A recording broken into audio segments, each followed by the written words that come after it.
Gonzalo Arroyo Moreno, Anadolu Agency. Getty Images. An independent supporter outside the Catalan parliament in Barcelona, Spain, October 10, 2017. The first disagreement is about metaphors, and perhaps it is the most important one.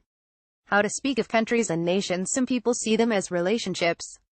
They use the language of couples and romantic feeling. A breakaway region is no longer in love or loved, seeks divorce, wants its freedom.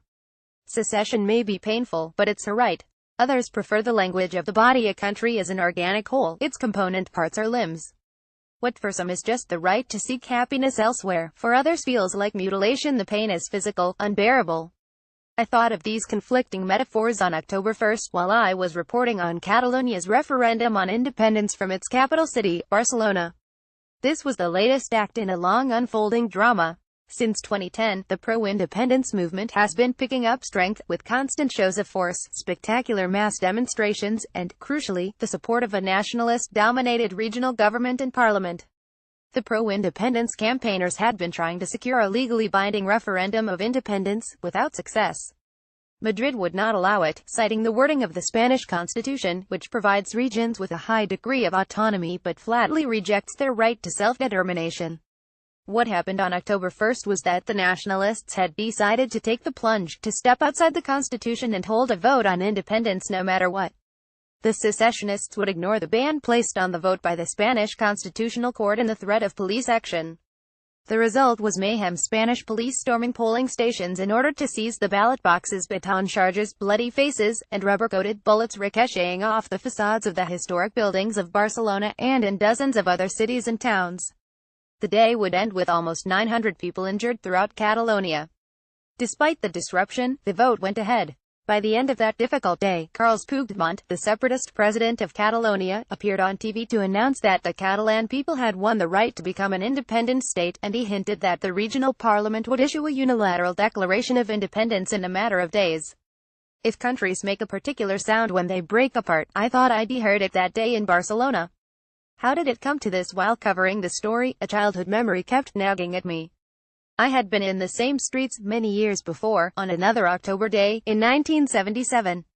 My father, a doctor, had to attend a congress in Barcelona and took us with him from our distant home in the northwestern region of Galicia. He was unaware that this was to be the day when the great Catalan nationalist leader Josep Tarradellas was set to return from his long exile. General Franco, the dictator who had ruled Spain with an iron fist for nearly 40 years, had died less than 2 years earlier. The mood in Barcelona was ecstatic. Ja soy aquí, I'm back, the elderly Tarradellas shouted in Catalan to roaring crowds and a red and yellow storm of Catalan flags. My brother and I were fascinated by the electrifying atmosphere, and brought back with us one of those flags as a memento. It's been stored away in a closet ever since, along with all the paraphernalia my brother Antonio collected on those hopeful days when democracy was emerging from the shadows. 2 years later, Catalonia gained its statute of autonomy. But Catalan nationalism, always strong, proved also to be moderate. Catalans like to speak of their dual personality. There's the Roxa, the rage, and there's the Seny, the prudent pragmatism. Seny prevailed. Catalan nationalists became, in fact, a stabilizing force in Spanish politics. For 2 decades, they often provided parliamentary support in Madrid to minority governments of the left and the right, receiving more self-government in return. To be sure, there were those who dreamed of full independence, but they were few, a fringe in the Catalan nationalist movement. They spoke of their vision as a journey to Ithaca. After a popular song by the singer Louis Locke like Ulysses' voyage, theirs was to be a long one, fraught with obstacles and siren calls. Their Ithaca was a Catalonian republic. They would not get there soon, they might never arrive. Catalonia's relationship with the rest of Spain was not idyllic, but it took the shape of a healthy contest, epitomized by the eternal rivalry between Spain's 2 world-famous soccer teams, Real Madrid and Barcelona. If other Spaniards sometimes perceived Catalans as arrogant, they also thought them more efficient, more modern, more European. The Catalans, for their part, would sometimes grumble about Spain's too easygoing approach to life, but then they would mock their own sense of superiority, and they, too, celebrated southern Spain's vibrant culture. After more than a century of receiving a constant stream of migrants from other parts of Spain, Catalonia had become a little Spain, where Andalusian flamenco, gypsy rumba, and Galician bagpipe music were almost as significant a presence as Catalan culture itself. This was particularly true of Barcelona. Barcelona, says Spain's 17th-century literary hero Don Quixote, is a fountain of courtesy, shelter of strangers, reciprocator of firm friendship. This sort of proudly Spanish Catalonia peaked during the 1992 Olympic Games. Spain had proposed Barcelona, rather than Madrid, as the venue for the Games, and it turned out to be an unqualified success. This gave Catalans and Spaniards a sense of mutual recognition and pride. In the closing ceremony, the popular Catalan gypsy singer Pere summed up the mood in the refrain of his song Barcelona es poderosa. Barcelona is powerful indeed, it was. And then 2010 changed all that. In that fateful year, two things happened. The economic crisis that had struck the whole world at the time was felt hard across Spain, but in Catalonia the cutbacks to social services and the austerity measures of the Catalan government were harsher than those Madrid imposed on the rest of Spain. This caused a wave of anger at the establishment and created an atmosphere in which any radical idea could succeed. At the same time, after 4 years of agonizing deliberations, the Spanish Constitutional Court issued a controversial ruling. The Catalans had approved in a referendum a new, reformed Statute of Autonomy. Now the court was annulling parts of it. Catalonia was not to be called a nation, the Catalan language would not have absolute primacy over the Spanish language, Catalonia was not to have its own justice and tax system. Catalans took this ruling as an affront. Some went further and concocted a powerful explanation that mixed the two unrelated events like chemicals in an explosive what-if. Catalonia's financial woes were the consequence of the region's lack of fiscal autonomy. After all, Catalonia contributed more to the national budget than it got in return. An ugly slogan sprang up: España nos roba, Spain steals from us. The Ceni evaporated. The Roxa took over, but it would be unfair to say it was all about the money. Identity, not ethnic but political identity, was what fueled the movement. Catalonia is not Spain. Read the graffiti on the walls. A simple statement, no need to explain. In 2012, a mass demonstration swarmed Barcelona, 1.5 million people under the slogan Catalunya, New European State.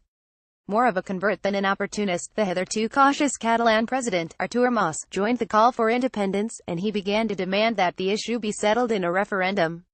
Catalans celebrate their national day, the Diada, on September 11th. Paradoxically, it's the anniversary of distant military defeat, commemorating the fall of Barcelona during the War of Spanish Succession in 1714. But now Diadas became spectacular shows of force and popular while hundreds of thousands of Catalans paraded the streets peacefully but earnestly demanding separation from Spain. The Senyera, the traditional flag of Catalonia, began to be replaced by the Estelada. This was a flag designed by Catalan nationalists in the shape of the Cuban flag to show their support for that island's independence from Spain in 1898. The old flag that my brother and I had brought back from Barcelona almost 40 years earlier now meant little to Catalan nationalists. In Madrid, they didn't read the signs. Government officials dismissed all of this as a ruse of the Catalans to get more money from the state. Political analysts repeatedly described the rise of nationalist sentiment as a souffle that would deflate sooner or later, just a lot of hot air. Even had they taken the matter seriously, little might have changed. In those years, Britain, where the parliament is sovereign, was able to grant Scotland a legally binding referendum of independence. Covering the story, I spotted groups of Catalan nationalists in beautiful Edinburgh wearing their flags like capes, their eyes gleaming with vicarious hope. But Spain has a written constitution that clearly states the nation is indivisible and, more crucially, that sovereignty resides with the Spanish people as a whole. This means that Catalan independence could only be established by putting the issue to a countrywide vote. Needless to say, that made it impossible. By 2015, it had become clear that the Scottish option was not available. Artur Mas tried something else. He called a snap regional election and turned it into a plebiscite. Votes for nationalist parties would be counted as votes for independence. It was a narrow miss. The secessionists won a tantalizing 47.8%, almost a majority, but short of it.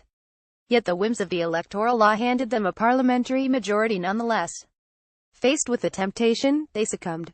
The relatively moderate Mas was replaced by the much more radical Puigdemont, who was willing to call a referendum even if it meant stepping outside the law. He wouldn't care if the Constitutional Court did not approve or if the turnout didn't pass the 50% threshold. What had hitherto been an irreproachably democratic movement morphed into a popular and institutional insurrection. Ithaca could wait no longer. So came October 1st, the day of reckoning. It was a messy affair, a clash of metaphors again, and this time the nationalists had a winning story. They just wanted to vote, they said, in spite of the threat of police action. Their quest made an epoch tale: the ballot boxes, hidden for weeks by anonymous citizens to confound the police, arriving at dawn to each of the more than 2,000 polling stations throughout Catalonia. There, a corridor of voters, their hands linked, watched the boxes carried by in an eerie, almost sacred silence. For the rest of the day, these activists would protect the ballot boxes with their bodies from the attempts of the Spanish riot police to seize them. The nationalists played a perfect game, the Spanish made a blunder. They had failed to understand that their police officers would also be read symbolically. Madrid insisted, and genuinely believed, that those men in riot gear pulling demonstrators by the hair were simply defending the law and therefore democracy. But images take on a meaning of their own, and in the eyes of most Catalans, and many others around the world, this was the face of oppression.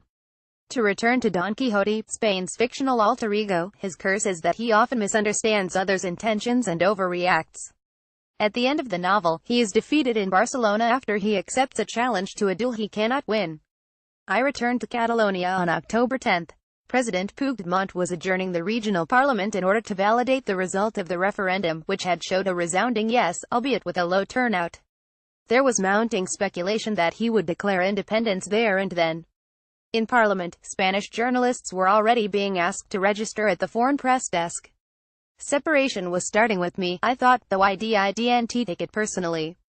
I watched the tens of thousands of independence supporters waiting outside the building, waving their flags, tense and solemn under an aptly overcast sky. They surrounded the Arc de Triomphe, the landmark where the city's marathon usually ends, but also a place with a more somber resonance. The street is named Louis Companys Avenue after the Catalan president who, in 1934, proclaimed a state of Catalonia that lasted only hours and ended with 4 to 6 dead and his own imprisonment. Companys was subsequently tortured and executed by General Franco's henchmen. Perhaps Puigdemont met Companys' tragic shade that evening on his way to Parliament, as in an English ghost story. He declared but immediately suspended independence, and offered negotiations. Or he didn't declare it at all. It was all so confusing. The demonstrators outside did not understand. They had reached the finishing line, the Arc de Triomphe, but the marathon, apparently, was not over. Later, to appease their followers, the nationalist members of parliament signed, one by one, the suspended Declaration of Independence. The voice doing the roll call sounded familiar. It was Louis Locke, the singer of Journey to Ithaca. Now almost 70, he is himself a nationalist parliamentarian. When you begin your way to Ithaca, better pray it's long, goes the song, meaning that it's not the destination, but the journey, that matters. Did this appearance by Locke signify a holding back that expressed an unconscious fear of disappointment, the unspoken realization that desire is a stronger feeling than success? But to remind everybody and themselves of their commitment, the nationalist representatives broke into song Els Segadors, the Catalan national anthem. Its lyrics celebrate the harvesters who revolted in the 17th century against the king's authority. It includes a harsh refrain, given special emphasis by the music Bon Cop the Falk. Give it a good strike of the sickle. Their symbolism for you. Catalonia will be severed from the rest of Spain, sooner or later. So, we circle back to metaphors. Breakup or mutilation, the language of feelings or the language of the body. Perhaps both are correct. To an extent, Catalan nationalists are right when they say countries are partnerships. They do have feelings and require a modicum of happiness to endure. Misunderstandings, frustration, or resentment can destroy them. Some relationships are better broken, some breakups are followed by regret. What they all have in common is that in most cases breakups are irreparable and painful. In that, the other Catalans and Spaniards are right, too. At his point, nobody knows whether Catalonia will finally secede from Spain, but if it comes to that, it will feel like the loss of a limb. And for many, the hurt will be unbearable.